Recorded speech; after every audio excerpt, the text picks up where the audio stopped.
Hello, all. Welcome to the first ever episode of Two Jersey Kids.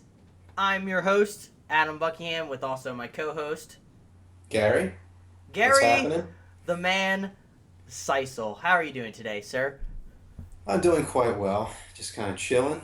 Have myself a nice double IPA here, Cape of Good Hope, from Yards Brewery. Solid. How about yourself? Solid. So, for all you don't know, for all the millions that are inevitably going to be listening to this podcast, we're essentially going to be talking about video games, what's going on in the world, the video game industry, all the rumors that are happening. Essentially because video games have brought me and Gary together since elementary school. That was one of the main reasons we became friends. What was the main game that we played back in the day, Gary? Well, there was plenty. Freedom Fighters was one of them. God, I remember that game. That was such a good game. I remember playing Split Screen. That was always the bomb. I don't remember the story at all in that game. I just remember playing Split Screen with you. It was like a 6v6 or a 10v10 battle. Yeah, but it was absolute chaos. Yeah, you just had to recruit your own members and just go to battle. Me and Gary would never shoot at each other. We'd just shoot at the computers because we would just go back and recruit more. We just liked watching just the battle take place. Absolutely. There was another main game that I think you would mention. I think you would know. Well, the main game I remember, Rise of Nations. Oh, hell yeah. That's what brought us together. I'm pretty certain that was like one of the first games we played when we hung out back in, 6th grade? Yeah, like 2005. That's showing our age right there, but yes.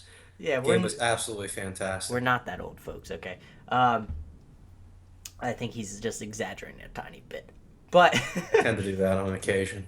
I remember those days playing a first PC game. I forget what I played before then. I mean, I had a PS2 prior to moving to your area. I remember I played Kingdom Hearts and some SmackDown versus Raw, and that was about it from what I remember. Oh, I also remember my... for some reason, this is why I disowned my brother. Just kidding, I love him. But apparently when I was younger, he decided to buy or ask my parents to get a Sega Saturn. Now, that was the worst decision of all time. And that's why he ended up becoming a meathead, which makes sense because he was that, dumb. But on that long spiel, so essentially we wanted to make this podcast just for shits and giggles, just because we enjoyed talking with each other, I believe. I hope so. Somewhat. But talk about everything that's going on in our takes, because I know everybody out there wants to hear our takes. We give the hot scoops, ladies and gentlemen. We are the Skip Bayless of video game. Not really. No, he's too insane. Some of the shit he said is so absurdly wrong. It's insane. I love his bandwagon support of Tebow, but the shit with, I think one of the main tweets I remember is that he's saying that people will regret taking will regret taking Cam Newton over Josh Freeman or something like that. Okay. Well, actually, let's get back to the video games. So, Gary the man, what have you been playing this week? What have you been up to? Well, as always, I've been playing a lot of Destiny. Destiny, man. You're still on that bandwagon. Yes. I don't understand it, but okay. Interesting little fact here. So, I play Destiny pretty much all the time, almost exclusively on my PlayStation. And it's funny you say still playing, because a lot of people always ask, oh, people are still playing Destiny? Well, interesting fact here. This past week, the Destiny streamers, Real Crafty, Gathalion, I think it's True Vanguard as well, probably among others, have raised $500,000 for St. Jude's charity. I think I saw an article on that. That's pretty cool. Yeah, it was actually on the news. It's actually pretty awesome. I think that that's pretty sweet. It kind of goes to show you that the whole game broadcasting, the Twitch gaming, I think it's like taking off in ways that a lot of people probably wouldn't have seen in the past. But Hopes and Yeah, dreams, Gary. Hopes and dreams. One day we'll get there. One day we'll yeah. get there. Yeah. If we build a following, people support us. Yeah. Maybe. I mean, I like to believe that I think I like to believe that some people would like to watch me play the game, but some of these guys are kind of gods at the game, so I don't know. So Maybe someday. explain to me what keeps you at Destiny, if you don't mind me asking. What keeps It's you playing? it's all about the social experience. You know, this game has kind of. I was talking about this last night to one of my friends. It's kind of it doesn't make any sense. Before Destiny came along, I was always about story and character development in video games. But it's funny how Destiny basically has no story unless you're going to go online and for some reason read all the grimoire for the story. But yeah, it basically has no story, and it's interesting how through the social experience by meeting other people and playing with my friends, that game has kind of just stayed alive for the past 2 years. And, going on 3 now, which is actually kind of hard to believe, but yeah. Have you read up on any of the new? Because I know there's a new expansion coming out. Yeah, Rise of Iron. A lot of interesting stuff coming. Obviously, they're adding on to the story. Honestly, at this point, I think they're kind of just Finally. making things up as they go along. Yeah. But yeah, I mean, there's new armor coming, a new raid, basically everything you would expect in a Destiny DLC. But yeah, the game continues to improve. Hopefully they'll take the hint that people loved. What was it, Taken King? Because I remember I got back into it then, and the whole story aspect.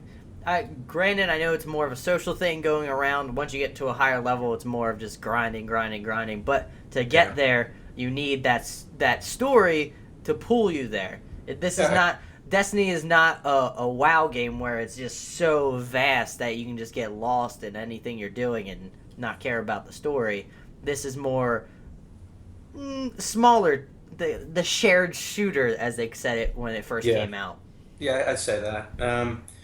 The Taken King was kind of the start of, I think, something different for Destiny. They kind of went with a more a traditional story. They had more cutscenes involved. And there was definitely more memorable character interactions that you had.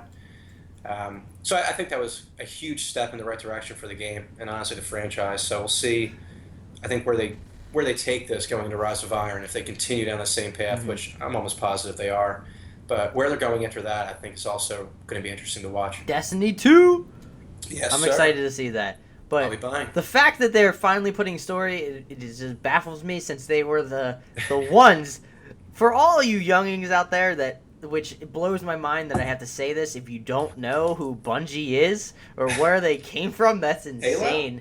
Halo 1, 2, 3, Reach, and, well, ODST was sort of a mix-in. I wasn't a fan of Reach, but Halo 1, 2, and 3, amazing games. 343 Studios did not develop them throughout their Halo's time. I can't think of the right words. You'll notice that if you stick with us long term. I'm going to struggle with words. English was not my major, so yeah. God, I can go on tangents about Halo. That was my jam back in the day. Halo 2 and 3, especially because in our friend group, I was the first one, I believe, to jump on the online bandwagon back. The actual Xbox One, the first one, the big gigantic box with the gigantic controller. I played Xbox Live, Halo 2. Oh, that was solid. Some Tower of Power for all those older people that don't know. That was essentially on the map Ascension. You would chill with, I'm picturing it now. There was this one tower where you just had like a turret and you had like no shield, so you get dropped in an instant. So people... And you only had shotguns, so people would just converge on this one bridge and just fight it out, duke it out all the time to see who could get to the tower. It was fantastic. And then also, the online matchmaking was not for the faint at heart. You had to be actually really good at Halo 2 to get even high.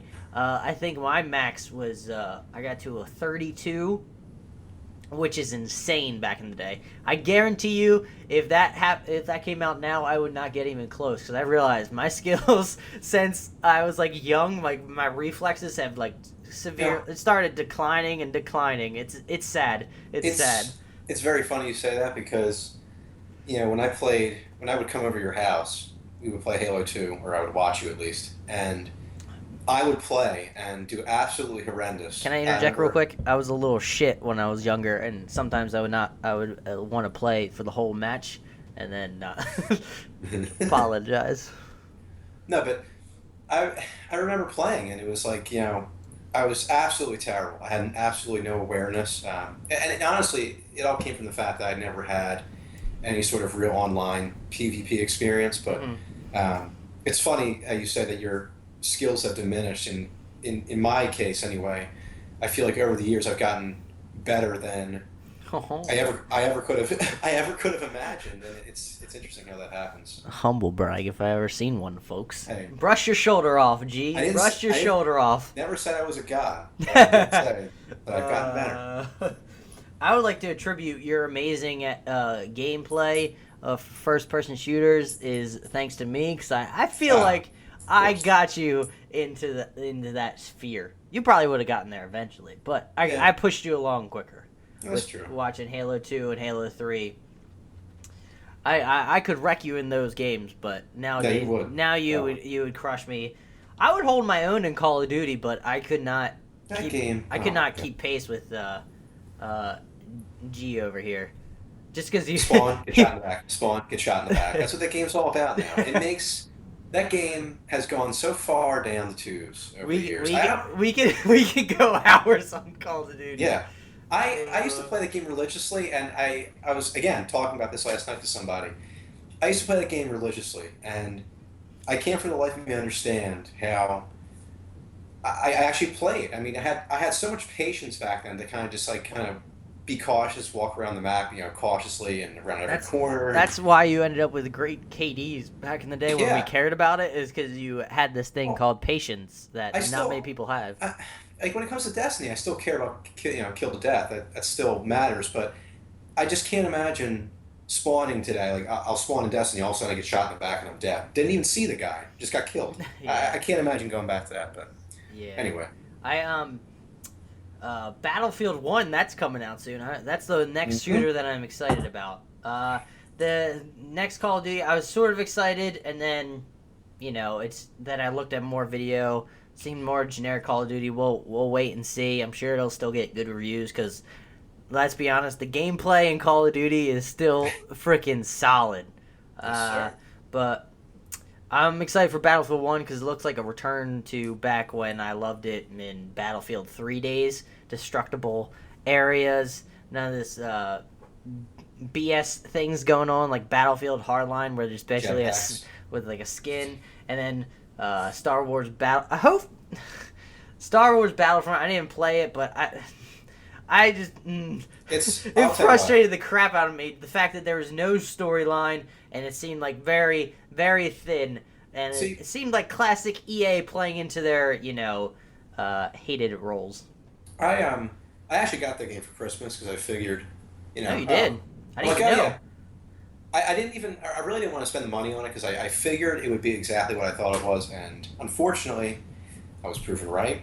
The story didn't bother me as much. I didn't really care about the story because in the original games, I mean, they didn't really have a story. It was they had like the co-op sort of story where you like defending the area, exactly. and then it was just multiplayer, which was just all generic, the real shooter. Well, the real travesty, honestly, of the game is the fact that, obviously they got away from the Galactic Conquest, so now you're basically forced to play online in these PvP matches. And, keep going, sorry. No, you're good. And, like, the gameplay's fine. The game looks beautiful itself. It's actually some of the best graphics I've seen in any shooter anywhere. But, it gets so repetitive after a while. You do the same things. You're using the same guns, and there's really just no sort of diversity to it. It's just the same thing over and over again. It's a shame because it's Star Wars, and you know how I feel about that. I was so crushed that they That's the one thing I loved about Battlefield 1 and 2 is that they had Galactic Conquest. I remember, again, going back to our olden days, we used to play that. We used to just right. yeah. I miss that. The good old days where I didn't have to care about shit, but now I'm an adult. Doing adult things like talking about video games on a podcast. Well, if you want to get back to Battlefield 1, I've been really looking forward to this game for a long time because playing Destiny, you get into this. You kind of after a while, it kind of grows. It gets old on you that you're playing in a game where supers and heavy ammo is so. How do I put this? Has such a heavy impact on the outcome of every game, and I'm really looking forward to playing in a game now, Battlefield 1, where I feel like primary weapons and special sniper rifles will actually be the focus. Back to the basics. Who would have thunk that a World War One game would captures everybody's attention, where back in the day you could not go maybe a year without a World War II game. Let's be real. It got so it was insane. Oh man. So hopefully, I'm hoping EA does this one right. They've had, because due to Battlefront, which I think was definitely a blessing, now that they have this other property to place in between Battlefield, so they don't have to iterate it constantly and do the basically re-skinning of Battlefield, like with Battlefield Hardline, which I didn't hear good things about, and I didn't want to play it because it just looked like the basic stuff, just a generic Battlefield, just with cops and robbers instead. So at least it gives it more of a cushion for them to develop it, which I still don't get the whole quick turnover for certain games from like big publishers or big developers. I mean, yeah. Like Assassin's Creed? Yeah, well, they've taken a hiatus since... as they should. Syndicate? I think that was the last one. Oh, Unity, that's it. I know that was a huge disaster of a game, but yeah, I mean... Or was it? I don't know. Because I haven't played it since Black Flag, essentially. Yeah, and that was a good game. I thought it was solid. But it's like they're turning these franchises into like sports games. It's like, you have your NBA, 2K16 coming out every single year, and now they're... Like, let's be real, NBA 2K16 is the bomb. Oh, it's tremendous. Those games are amazing. Yeah, but again, they just have to... It seems like they just have to, roster update. Update the roster, add a few new tweaks, update the graphics, and they're good to go. Yeah. But see, for these games like Assassin's Creed or Call of Duty, it's like, you're expecting as a customer a new experience, and it seems like they're just churning out the same things with different maps. They're rehashing the same old. Yeah. Sorry, folks who are listening. We got off on a little tangent, just a tiny bit. It seems like these are all past news things, but I mean, it's been a while, or we've never actually touched on them. So, give your opinions. If you're pissed at it, I don't really care. Okay. Send me a strongly worded letter.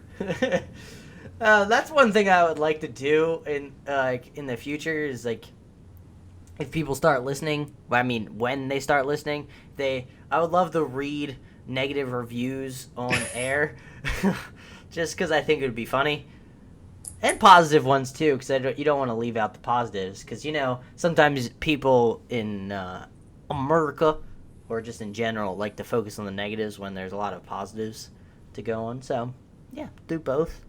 So rate us 5 stars on iTunes whenever this eventually gets up there, which I'm going to figure out. Okay, let's actually talk about the news that have been going on this week from August 21st to what will it be, the 26th, that's the Friday, because we're recording this secret tip. We're recording this on Thursday, so we won't get anything on Friday, which I would not think. All right, there we go. Let me get my laptop up here, or my Chromebook. Here we go. First one. Let me pause this. Dear God. What? What do you up? What do you No, say, no. dear God, about? What is this, Gary? This This page is our isn't loading first fast enough. episode. It's the title is PlayStation Now streaming service coming to PC. Does that interest you at all, Gary? It would if I had a PC that I used often. I I kind of wish I had a decent PC, like a desktop. That's actually been something I've been wanting to get into. But for money purposes, PC Master Race, even though I'm not a part of it, just because I know. I hate the stupid that stupid saying. I hate it. It is a shame because PC is really where it's at when it comes to gaming. But anyway, for But me, I like to sit on personally, the couch and have my own controller. I don't like to sit by a desktop. That's the one thing. it has its pros and cons, I think. Pros But and cons. I mean, for me personally, it's not going to matter too much. But I know for a lot of people that are involved in the whole PC gaming scene, it'll be definitely a big deal for them. I think it's kind of been a long time coming, to be honest. All right, well, the article reads over at IGN.com. I think some people know what that is. I don't know. Do you know what that is, Gary? IGN? Yeah, do you know who IGN is? It's a small place. Sony's PlayStation Now game streaming service is coming to PC. The company announced today, which would have been Tuesday when this came up, because there's an update today, which I first grabbed it off. In a new post by the PlayStation blog, Sony revealed that PlayStation Now app will be available in Europe soon, followed by the release in America shortly after. No exact launch date was announced. You know, that's always great. The app's availability will bring a host of exclusive PlayStation titles for the first time and over 400 games in total to PC for PlayStation Now subscribers. This is actually, I'm interjecting here, this is actually, I think, somewhat big due to the fact that no PlayStation game has been on PC, so now PC players have access to the PlayStation library. However, it is PS Now. You have to have a solid Wi-Fi connection or go hardline, which I've tried it once. PlayStation Now back in the day, I did. First, I tried Wi-Fi. There's definitely some lag, which first-person games can get a little give you a headache. But once I hardlined it in right into my router, worked pretty smoothly. I was shocked that nobody really talked about PS Now too much. Maybe just because maybe they released it too soon because Wi-Fi connectivity is still not quite there. It's getting there with how well we're advancing, but it's just not quite there yet for this basically subscription. Thoughts, Gary? Thoughts? Yeah, I mean, it's basically what I was saying before. Honestly, I'm out of bullets. Out of bullets? Yeah. Well, Yeah. here's a big thing that I think people will be interested. Sony also revealed that a new DualShock 4 USB wireless adapter will launch in September for $25. That's actually pretty low. The adapter allows wireless... Well, that's the adapter, not the whole set. The adapter allows wireless connection for PS4 controllers to PC and Macs and can be used for both PS Now and PlayStation 4 Remote Play. DualShock 4 controllers can still also be connected by USB cable and used with either service. Now, I have an interesting little comment about these controllers, if you'll allow me.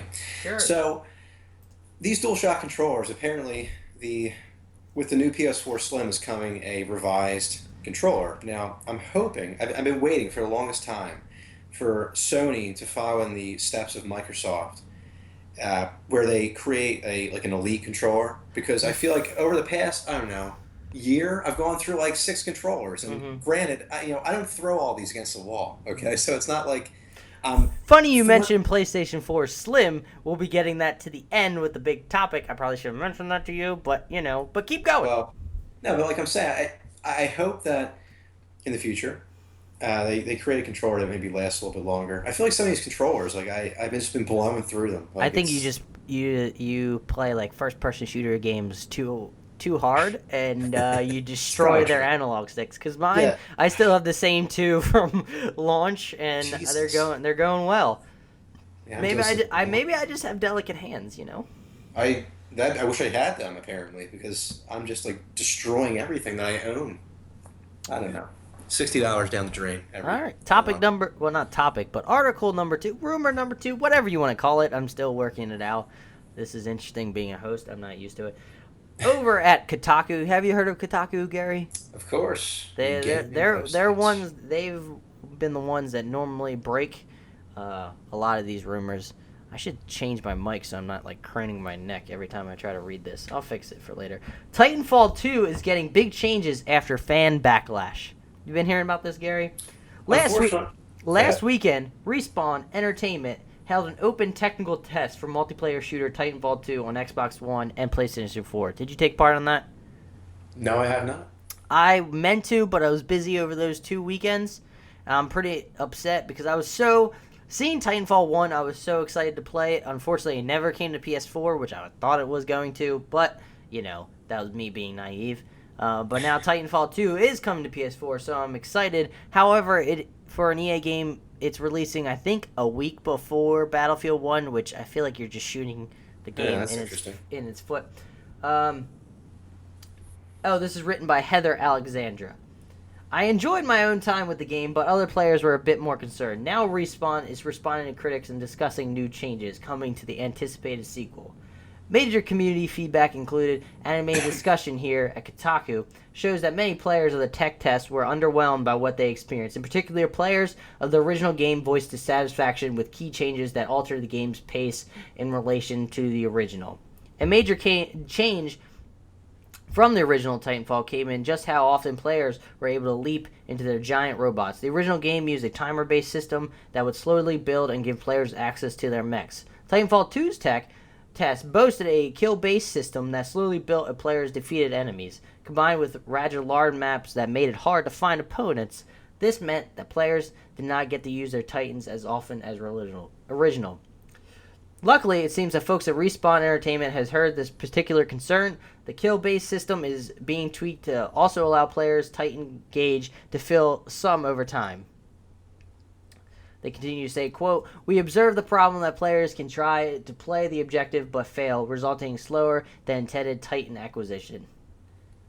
Yeah, to interject here. Sure. You know, I've never really experienced the game at all being a PS4 user, but I remember the news surrounding this game when it was dropping. But I do remember a lot of people were disappointed. I feel like the game almost died off. I didn't hear anything about it until... No single player, Gary. It's pretty important, which the anomaly is Destiny. Interesting. Yeah. So there's no single player. So it's just a multiplayer experience? From what I remember, people talking about it, because I unfortunately never had the first-hand experience of playing it because I didn't have an Xbox One at the time, but it was specifically multiplayer. But from what I heard, people love the multiplayer aspect. It just, some people just didn't stick with it. It shot off. It sold really well, which makes sense for the second one. Why they're making a second one, but the release date confuses me. But they love the gameplay of it, and now they're trying to add single player into this, so hopefully they'll keep players around. But what are your thoughts on the fans' backlash to basically a beta test? I think them tweaking it based on fans' response is good, but backlash makes it sound, because I actually haven't seen any specific examples, but they make it sound in the rest of this article that maybe it's a little... Backlash is a strong term, so it makes me think that maybe fans were saying their disappointment in a not adulty way. I mean, I don't know where the backlash would come in, but I mean, I appreciate any developer. I appreciate any developer that wants to put out a beta of their game. I feel like, giving your fans, the people that are going to spend money on your game, a chance to play it before it releases, and getting their feedback is invaluable to basically any company. I don't know why there'd be a lot of backlash. Maybe they don't. Yeah, maybe they don't like what they saw in the beta. But it's the internet. When they don't like something, instead of just calmly saying something, they like to scream out loud. It's like it's like an elementary school. All of a sudden, kids are 7 years old, just screaming into the void. Anyway. That reminds me. I think I saw something on Reddit today about I think some woman left her husband or like was pregnant with a child, left her husband because she realized he was like one of those trolls online, and realized like she could not be with somebody like that, and What? like she started looking at him completely different, and basically asked him like, from what I saw, it could be completely just like made up, but I still like the story, so I'm gonna say it anyway. But so essentially she gave him the ultimatums, like, you can stick with this marriage or you can keep being a troll online. I think he stuck with being a troll online because it let him relieve his stress at his own time. People out there, if you need to be mean to people online on the internet to relieve stress, you need to find a better way to relieve stress, such as like, go to the gym. I don't know, go punch a pillow. But being mean, I was never raised that way. I just don't understand how people can do that. I think the question really is who hasn't been a troll online at one point or another? I mean, there's somebody out there. There's a troll in all of us, for at least in my opinion, but I don't know. Anyway, The thing is, me and you, I remember we were trolls, but we were not specifically directed at anybody in particular. Anybody. Yeah, like, that's especially true. now, Twitter nowadays. The most Cowards. trolling that we did was when we played Call of Duty back in the day, and we would just say that we were so good and everybody was going to get destroyed. And But they would take that. They would get mad at us later on and send us horrible messages. I really wish I had some, but I do. For Destiny. yeah. Yeah, you're probably still getting them because you're pretty solid. There was one time. Let's be real. People hate greatness. There was one time. So you always get texts. Always get text messages on text-based messages on PS4. But there was one time I actually got an audio message from some guy. He was furious by the fact that we had beaten him in Trials of Osiris, and yeah, he just went off on us. For all those people that aren't Destiny people, kind of like me, what is Trials of Osiris? Trials of Osiris is a 3v3 type of game mode. Basically, it's you get one life. So if you go down, one of your teammates has to revive you. Yeah. So basically, you take down the entire enemy team and you win the round. But we just beat the hell out of this one team, and we got 2 furious audio messages after the game was over. And to this day, whenever we have a bad game, we're pissed off at ourselves, we play this audio message for motivation. So good things come from bad things sometimes. Go figure. Exactly. I just remember back in the day. You remember? Oh, this popped in my head. You remember that in Halo 3? What was that kid's name? SMG Beatdown. Oh man! Oh yeah. my goodness! What was that about? I don't remember the name. He was on my friends list, and for some reason we started playing. He was a little kid, so I didn't want to he asked for a friend request, and I accepted just because I'm nice. But when we got into a custom game, I forget he just randomly started talking a lot of trash. So I just destroyed him essentially, and just got more and more mad. Beating little kids. Little kids, even though we were kind of little back in the day. Yeah, we were probably like 12. Oh, I remember. Did I tell you the story? This kid back in high school when I destroyed him in Gears. I know who it is. I can't. I don't want to mention names. Jay. Okay. What? Yeah, Jay. Jay back in the day. I remember we were playing Gears. It was we were playing a private match where, like, a bunch of friends got together. And back in the day, Gears used to be my jam. I crushed Gears and Halo. I was pretty on, especially Gears 1. I was pretty solid.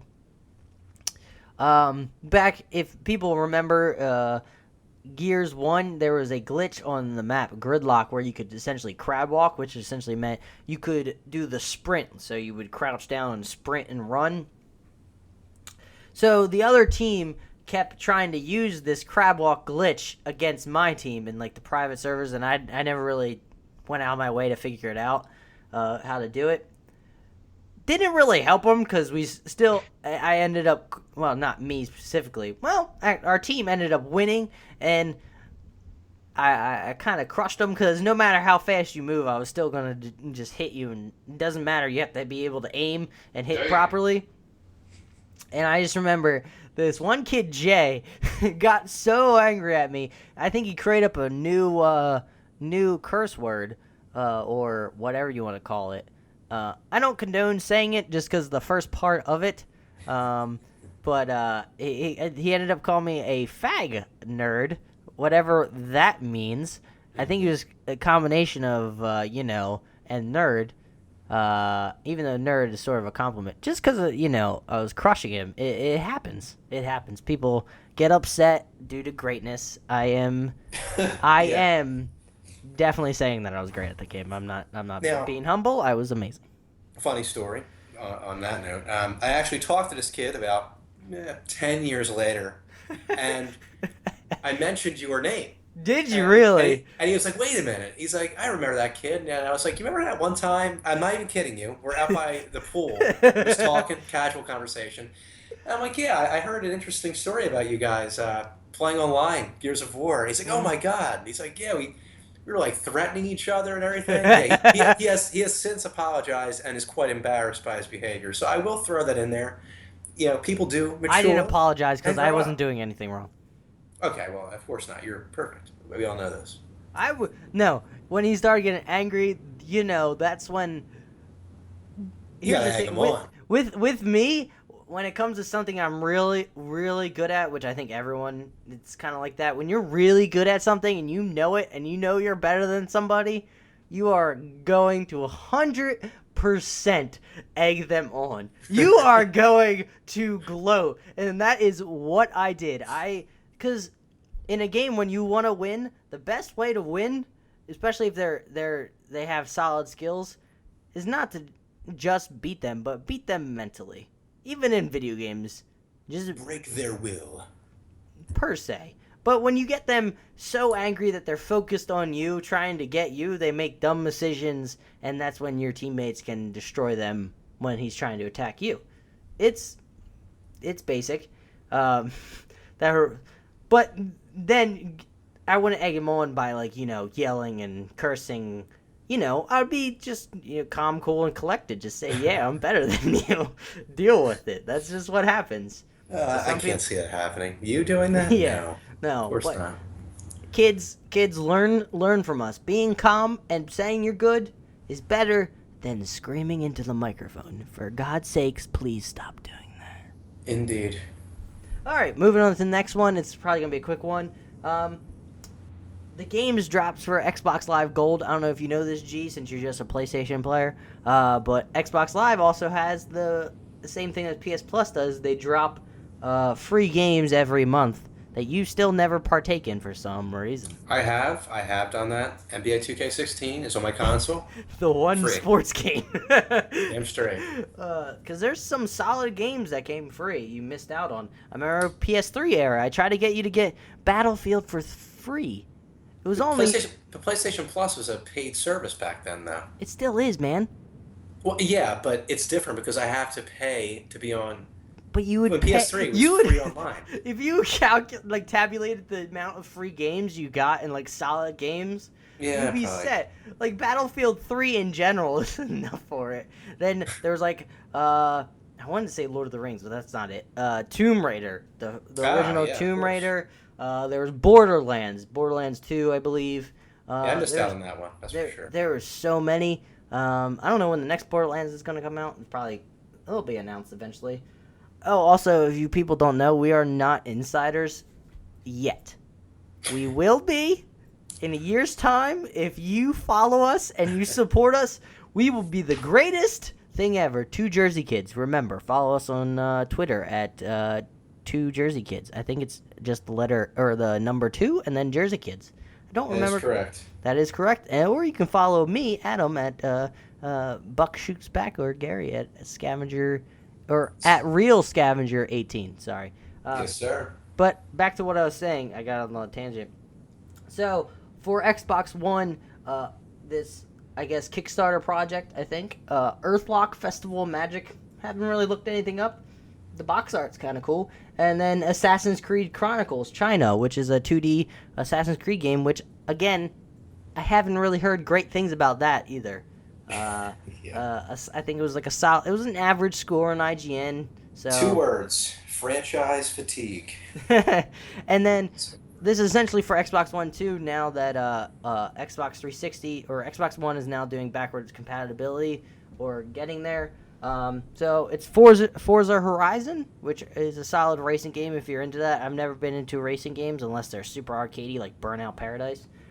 And then Mirror's Edge, which again is a old, well not old, well I guess old nowadays, old EA game, which was had a niche, whatever you want to say, following back in the day. Everyone talks about it. It got a sequel. Critically didn't do well, and financially. So all those people that were hankering for a new one, yeah, you shot the bed. Okay. All right. Essentially, next, let me move on.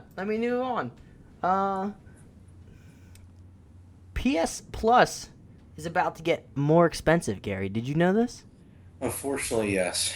I couldn't avoid that. I got an email actually about it after I heard about it, so it kind of pissed me off twice. But yeah.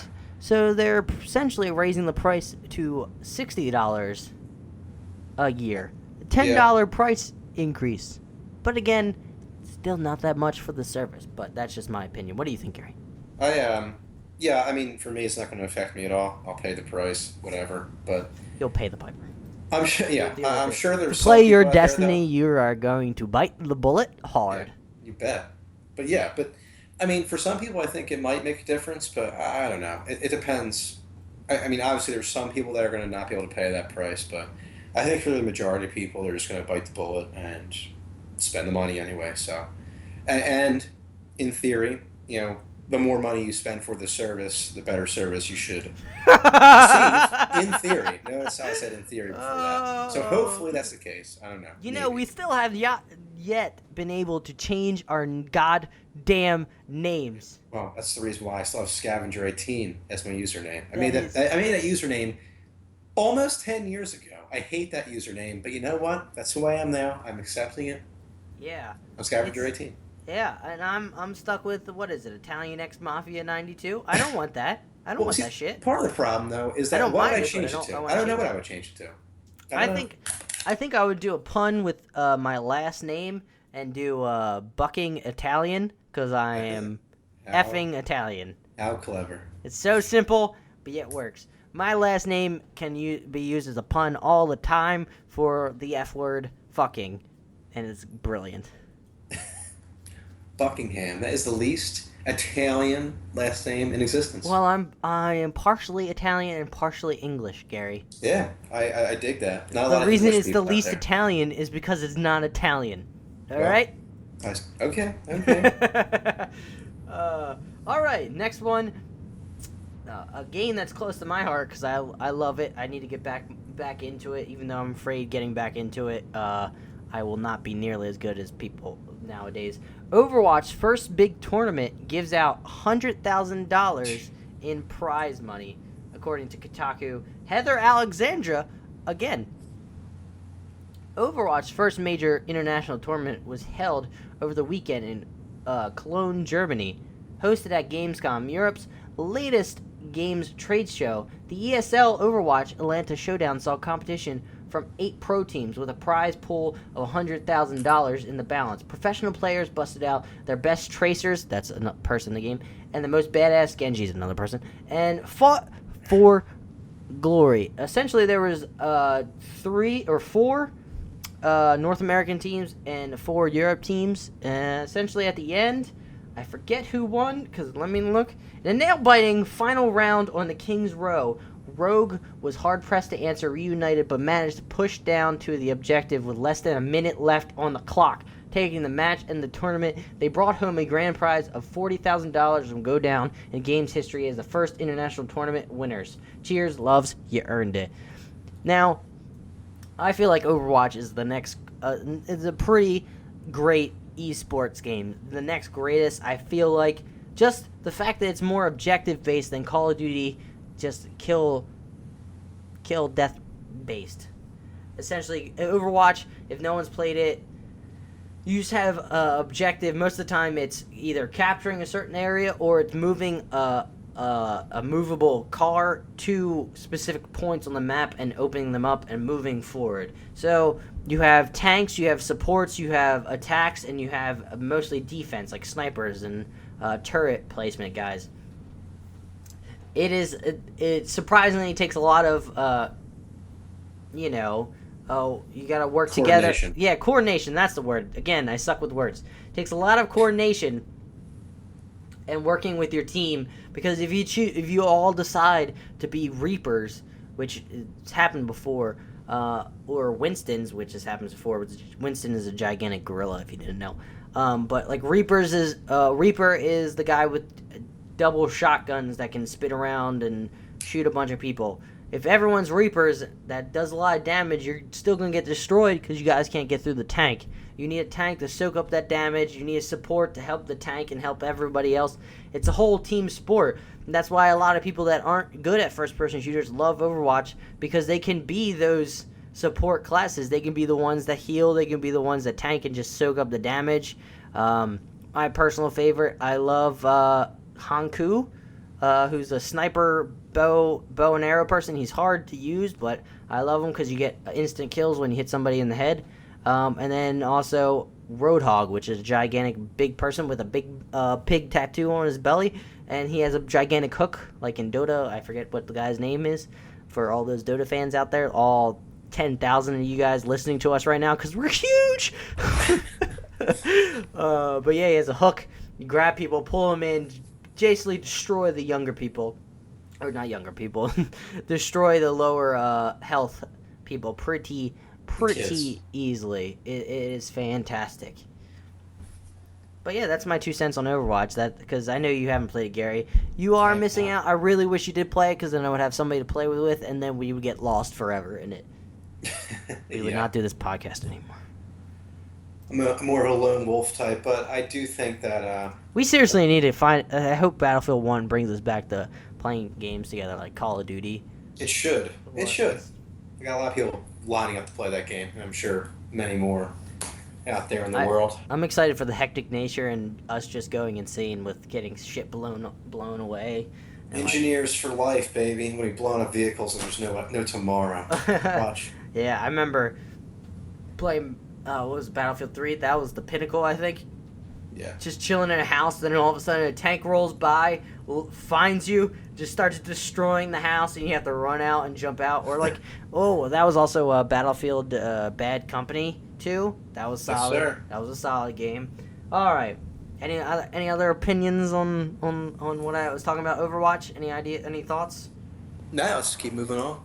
All right. Next one, to everyone's favorite game, No Man's Sky, ladies and gentlemen. Everyone's loving this game. Just controversial. It's so divided down the middle. I actually like it a lot. I just like the exploration aspect. I know that it's not going to be people overhyping it for some freaking reason, thinking that it's going to be so large and then also so deep. They're going to add that later in, ladies and gentlemen. You got too hyped. I think people that are... I feel like a year from now, the game's going to be completely different from when it started. It's going to be a lot deeper, hopefully.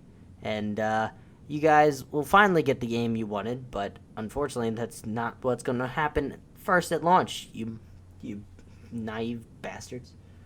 I mean, first, this is my opinion. I agree with what you're saying with the game's going to be different, a year from now. I read somewhere that this game is basically the new Destiny. It's shipping basically unfinished, and they can basically go anywhere with it. But that kind of leads me to something I wanted to say. A lot of these developers now have gotten pretty comfortable with releasing these games that have massive portions of them missing. And while I like No Man's Sky, I do completely understand what people are saying when they say that, I fly around and I explore things and it's cool, but what am I really doing? And that's the biggest problem with No Man's Sky is, in my experience, I like making millions of units in the game. I like going around and collecting rare resources, but in the end, I still ask myself every time, why am I doing this? But like I was saying, these developers are getting really comfortable with releasing these games unfinished, and they completely trust that the customers are going to be like, oh, well, you know what, we'll wait. But Yeah. what happens when they don't? See, I feel like that's more unacceptable for developers that have larger teams. I don't know if you. I don't No. know. See, that's part of the thing. I Yeah. was going to mention that too. They are an indie developer, so I cut them some slack They there. are But they are a really tiny team for yeah, someone that develops such a like fascinating game, like high tech.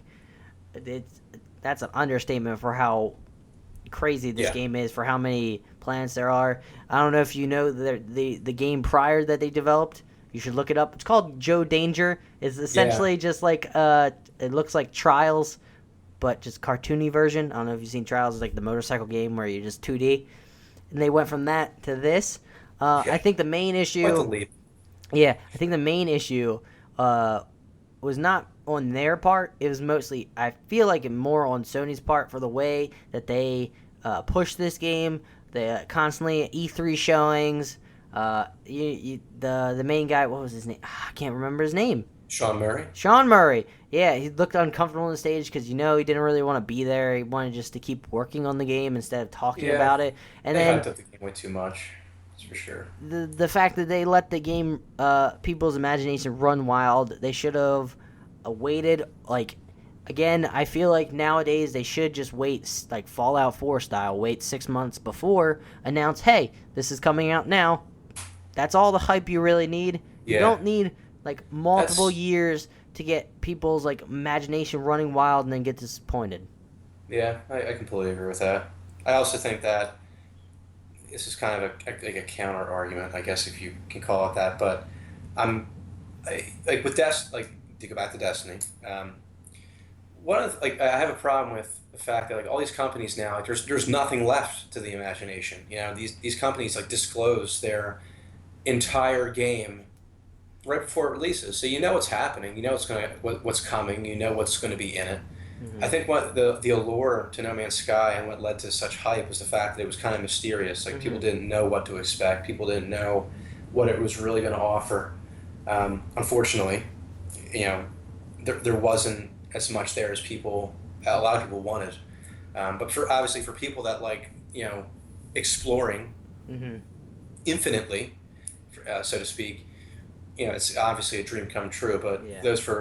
those like myself who like exploring, but also like something else involved, like a purpose, for example, obviously it's lacking. But There. I think this game is definitely innovative in its technology, and No doubt. you don't see any other games like this. I don't know. People get angry about it not being completely perfect, which is insane because it's not going to be, as great shooting wise as Destiny or Call of Duty, or flight wise as like generic, like just actually like what I want to say Ace Combat, but that hasn't been around for a while. Yeah. Flight games, but they took a leap. And don't criticize them for it. Don't get angry about it because it's your Yeah. fault that you got overhyped about it. It's definitely an original game. That's something you can't knock Yeah. it for. They're doing something different, and Instead it's of sequels. well, it's so much better because with No Man's Sky, the one thing that I personally enjoyed about it is that like it just isn't about shooting everything in sight. You get so used to Yeah. these games where the narrative is like you got to kill these bad guys, you got to kill these terrorists, and it's like all right, And like how long can this go on for? yeah, like they mentioned, this game seems more like Minecraft, where originally Minecraft first iteration, no one had any clue what they were doing. They didn't have any, for you young kids out there, they didn't have any recipes. They had to figure out themselves. They just had to figure it out and talk and communicate. And then they started building on more and more once people figured it out more and more to help the newer people coming in, which I feel like that's what's going to happen. They already have a solid foundation for this insanely large game. So I'm pretty confident they'll build in the future. But I enjoy it. I wasn't overhyped by it. I knew what it was going to be for how small of a team it was going to be. But of course, not everyone thinks as calm and collected as that. But that No Man's Sky did have issues on PC. I don't know if you knew that, it had a lot of bugs. Oh yeah. But there was an article on IGN by Lucy O'Brien. No Man's Sky's PC player base dropped by 90% in 2 weeks. Yeah, I feel like that's going to be I feel like they could have just as easily written that article for PlayStation as well. I remember the first day that game came out. If you looked on Twitch, that was like one of the top games streaming. Mm-hmm. It's now towards the bottom with basically Destiny Mm-hmm. in viewership, and it kind of shows you just how many people have basically been disappointed by the game. Mm-hmm. Um, it makes you wonder, how long this game is really going to continue on. Like, when are they going to release the new content? Is that going to be Yeah. soon? Is that going to be in 6 months? Because quite frankly, I don't see how this game is going to go on for another 6 months in its current state. Funny you mentioned that when it's going to be released is that Sean Murray, I believe, came out and said they were going to release a patch that's going to fix about 90% of Yeah. the patches. And then he also states, let me find it here so I don't misquote him. Oh crap! It's another article. My thing is going crazy. It says Murray has explained that adding features to the game will come after issues have been eliminated. He's previously discussed as adding ability to build bases and own giant space freighters. Now, I don't know about you, but that sounds pretty awesome. Absolutely. He also, yeah, I'm all about additional ship options, and obviously he was talking about base building and being able to build your own base on a planet. I think that's definitely something that I'm going to be looking forward to. I just Mm-hmm. hope that it comes sooner rather than later. Um, I've been getting note by the producers that we have to move quickly now. uh, so we'll move on. We'll talk more about it later. You know.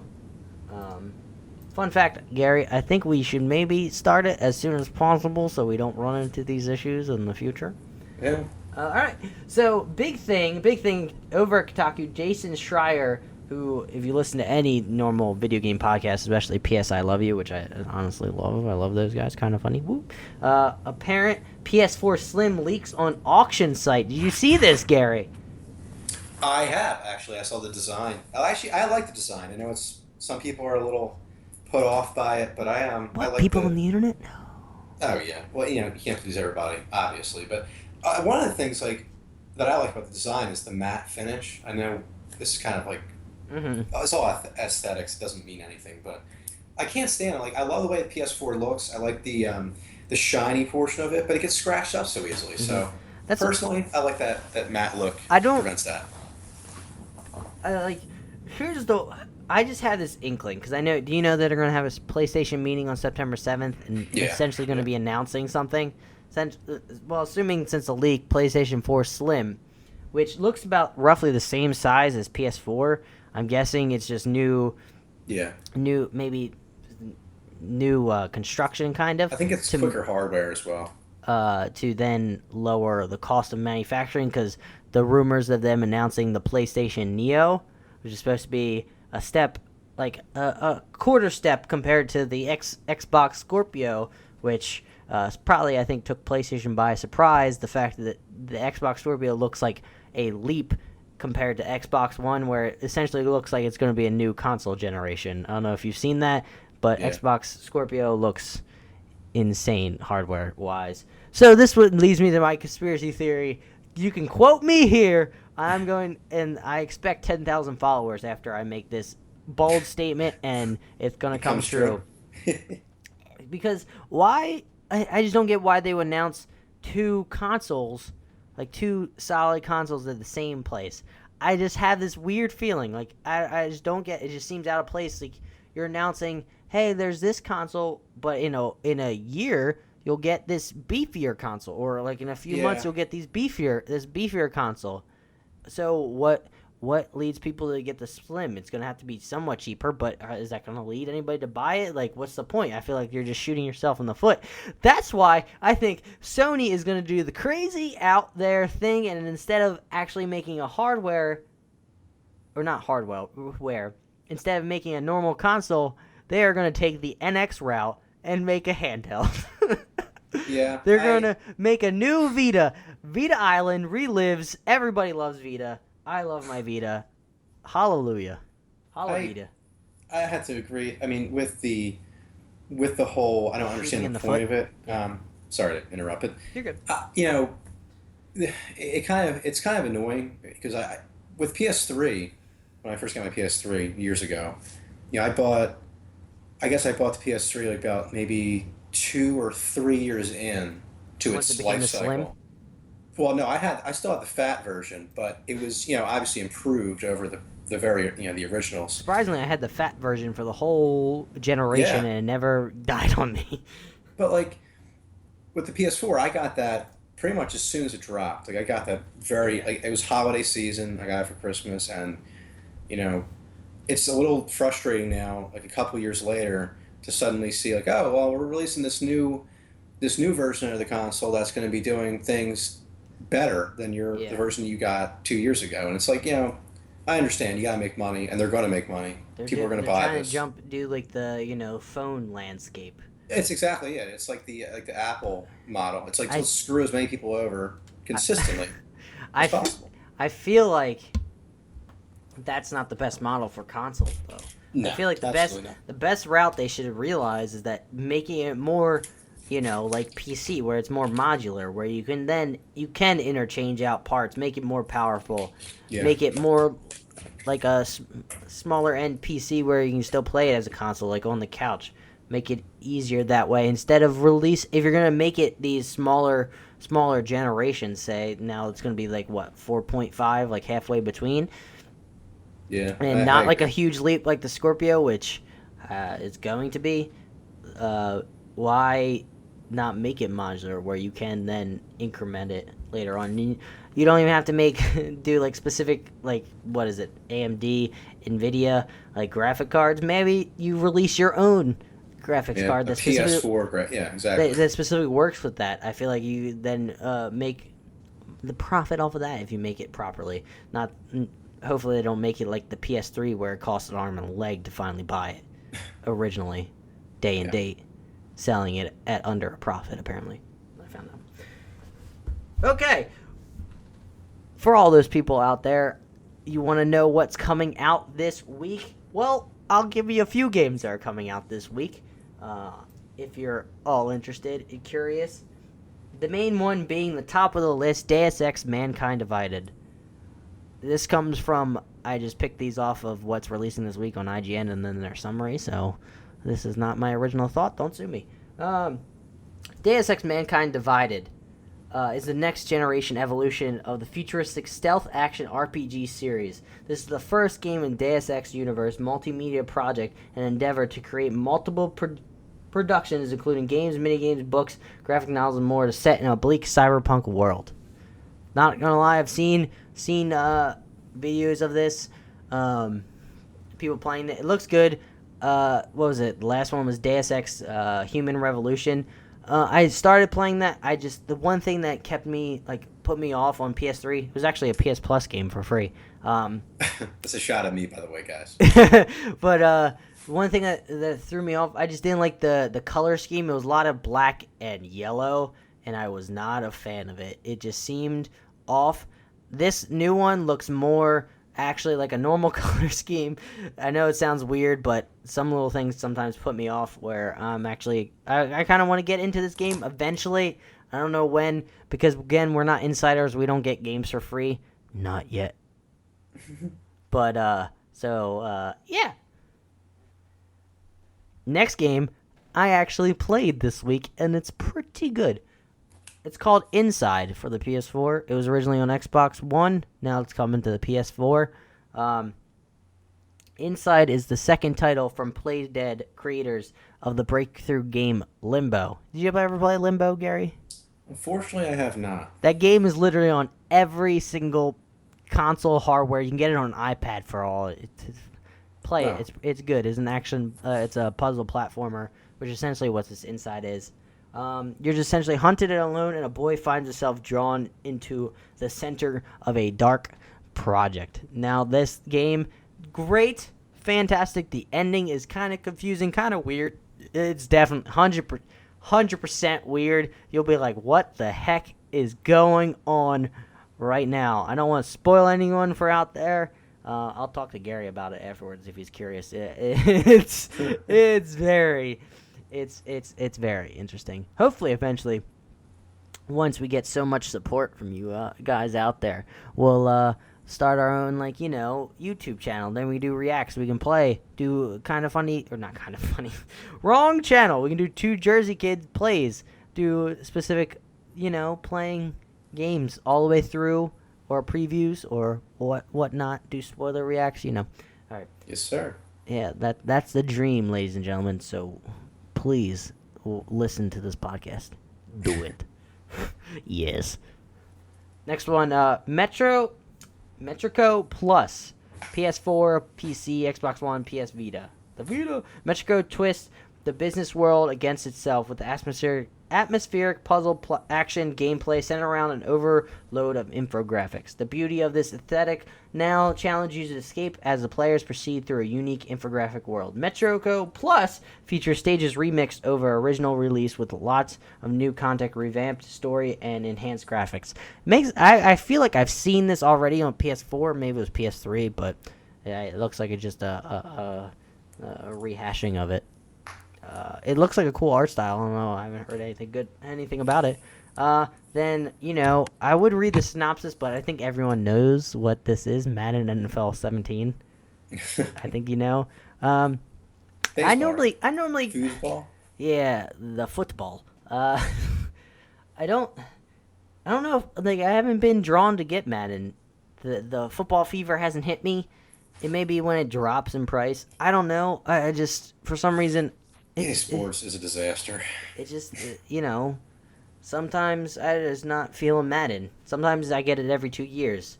This year, I probably won't. Apparently, I think there's a thing where it's kind of like a road to the show kind of thing. Career mode? Yeah.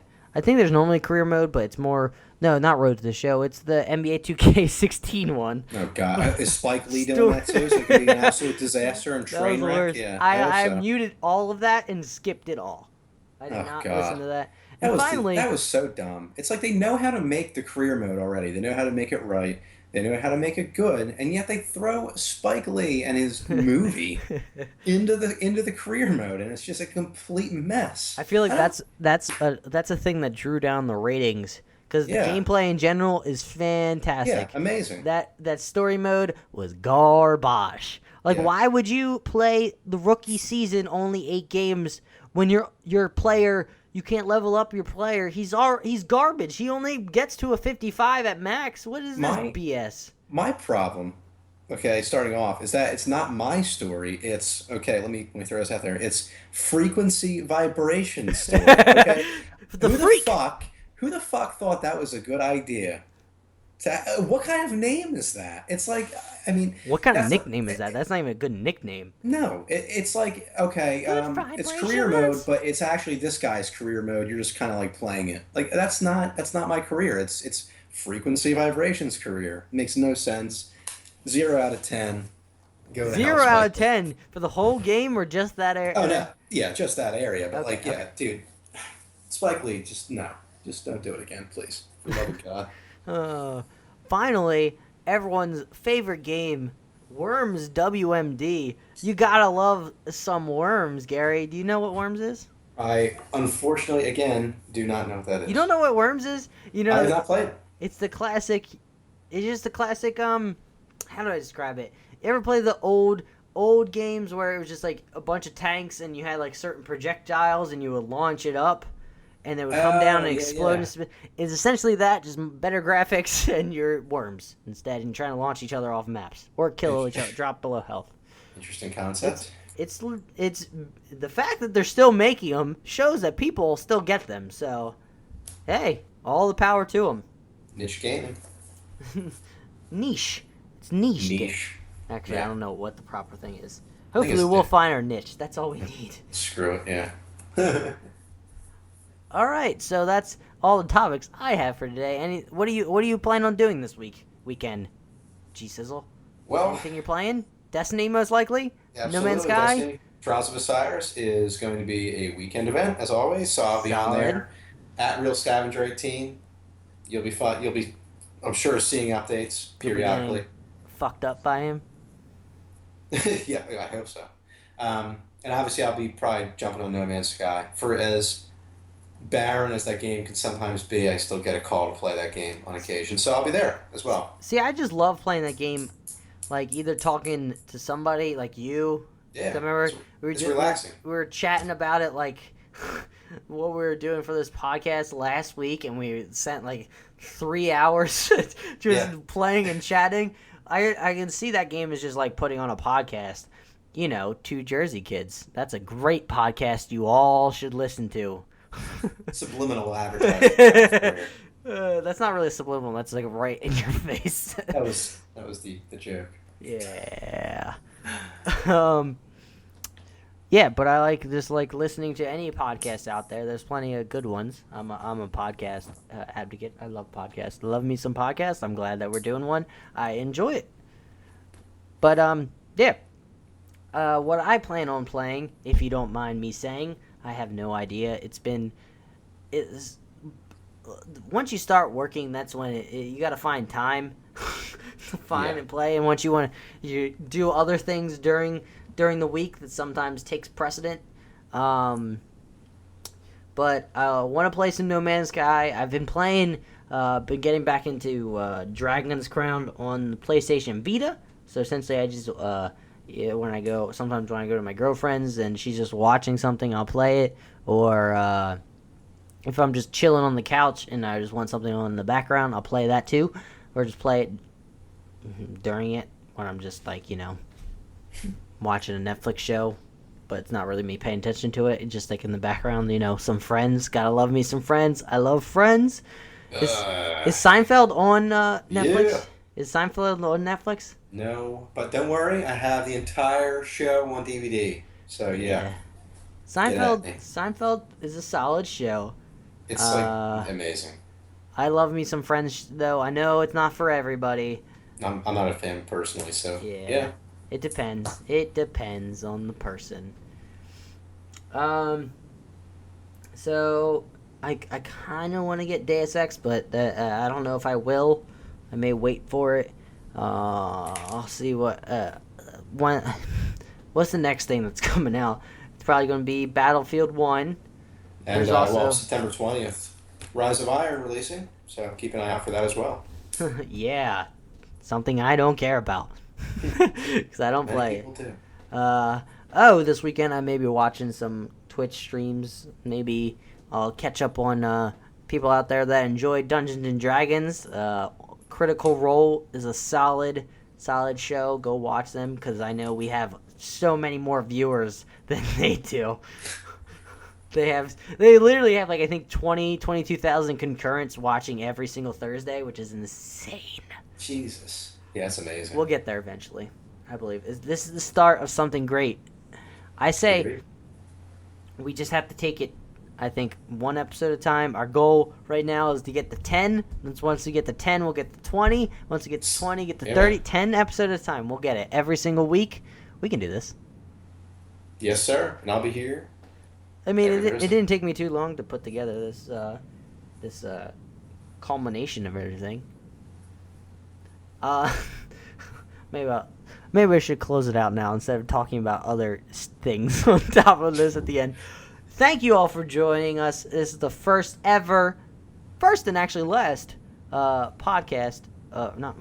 First and last episode 1 of Two Jersey Kids, where you can get our takes on rumors about video games and the video game stuff and going on in the video game industry. I'm still getting used at these word things. I'm 23 or almost 23 and I'm still not used to these things called words. Thank you all for joining us. I am Adam. You can follow me at Buck Shoots Back. That is BuckShootsBack. Simple enough. Where can they find you, Gary? Find me on Twitter at RealScavenger18. You know the spelling, unless you haven't been to school recently. So, you'll find me there. Well, you never know. Sometimes they have underscores in this. That's why I gotta spell it. There's no underscores, no capitalization. Real Scavenger, 18. No spaces. Like the 1 and the 8? 1 and 8. That's how you get 18?